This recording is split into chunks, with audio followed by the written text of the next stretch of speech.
Hello అందరికీ, welcome back to my channel SBHD Vizag. ఈరోజు recipe badusha అండి.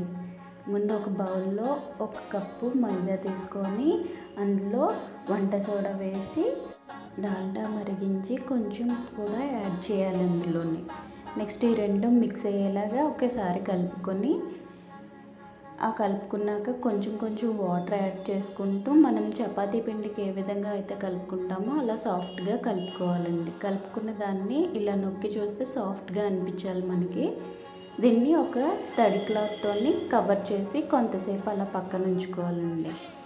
మళ్ళీ తీసి చూస్తే ఇలా సాఫ్ట్గా అనిపిస్తుంది కదా. ఇప్పుడు మనకి ఏ సైజ్ అయితే ఆ సైజులో బాల్స్ అన్నీ రెడీ చేసుకొని పెట్టుకొని ఇప్పుడు వీటిని ఎలా రౌండ్గా సర్కిల్స్లా చేసుకొని మనం వేలుతో ఇలా ప్రెస్ చేసి దాన్ని తీసి ఇలా బొటన్ వేలు సహాయంతో ఇలా చేయాలండి.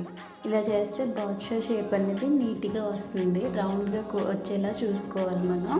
ఈ రెడీ చేసుకున్న వాటిని డీప్ ఫ్రైకి రెడీ చేసుకోవాలండి. ఇంకో ప్యాన్ తీసుకొని దానిలో 2 కప్స్ షుగర్ వేసుకొని దాన్ని పాకానికి సరిపడా కొంచెం వాటర్ కూడా యాడ్ చేసి షుగర్లో దాన్ని పాకం రెడీ చేసుకోవాలండి.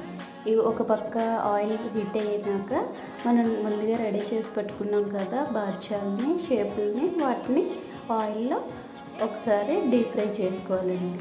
మనకి ఇవి కొంచెం బాగా రెండు వైపులా కూడా లోపల వరకు కొంచెం ఫ్రై అవ్వాలి కాబట్టి కొంచెం టైం తీసుకుంటుంది. నిదానంగా ఫ్రై చేసుకోవాలి.